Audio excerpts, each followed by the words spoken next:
Have you guys talked about foreign policy specific to India and namely, give me your thoughts on that particular meeting?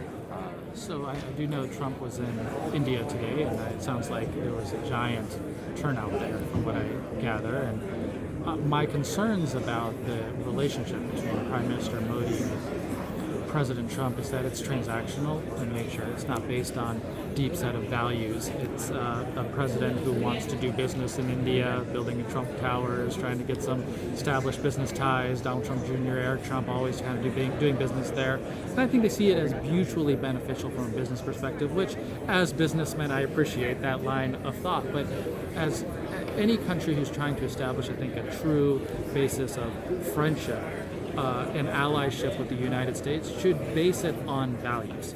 And those values should not be transactional and cheap in nature. And that's what I worry about the relationship right now. As we know from Donald Trump, he will throw any ally under the bus if and when he thinks that they're not worth it anymore. That's his track record, right? His own closest advisors. He says, "Oh, you're out the door because you're no longer politically beneficial to me. So out the door you go." And that means that any ally who thinks that they're in good graces with Donald Trump, including India right now, you have to be wary that at any moment in time he can just say, "No, this isn't based on anything real. It's based on politically beneficial financial arrangements." And I think if we were to reestablish stronger ties with the Indian government, it should be based on values, like a common agenda, whether it might be lifting people out of poverty, addressing climate change together.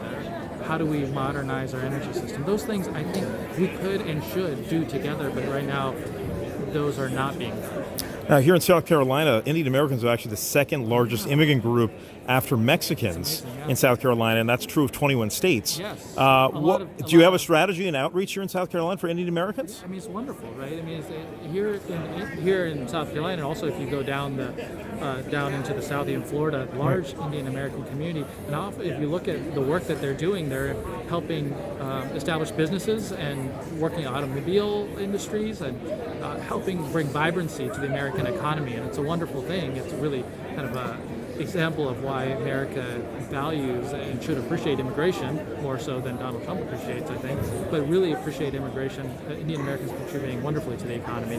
And I hope that we can and should get to a sane and rational immigration system that allows for more visas. Right now we've clamped down as an administration, from the Trump administration, clamped down on visas for people to be able to bring their families, for easier flow back and forth between countries, to merely visit. It doesn't make any rational sense, particularly when you look at the value that the Indian American community provides here in the United States. There should be easier paths to be able to visit, to bring your families, to establish commerce. Finally, if Senator Sanders dominates on Super Tuesday, what's the next step for you guys, given the DNC's history with Senator Sanders and given some of the constraints that he may face with other candidates who still think they're in the mix? Yeah, so Super Tuesday, I think, is going to be a great day for the Sanders campaign. I think we're investing strongly in a lot of Super Tuesdays, more so than a lot of other campaigns. Bloomberg is spending $500 million, so obviously that's something no one can compete with. However, among all the other candidates, we've invested strongly.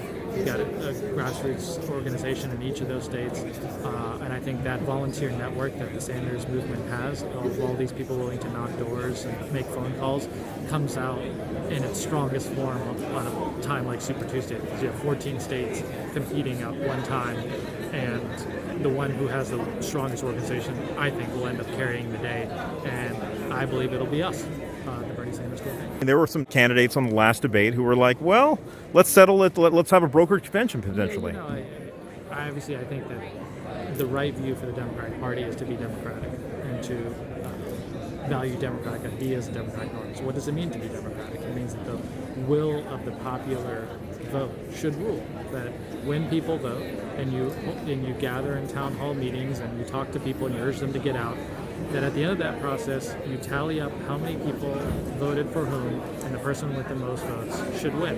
And it's disappointing that other candidates don't seem to agree on that, but we certainly hold that view. And I think my view is that over the course of the March, it'll become clear that hopefully Bernie Sanders is walking towards this nomination, and other candidates will change their views on this matter.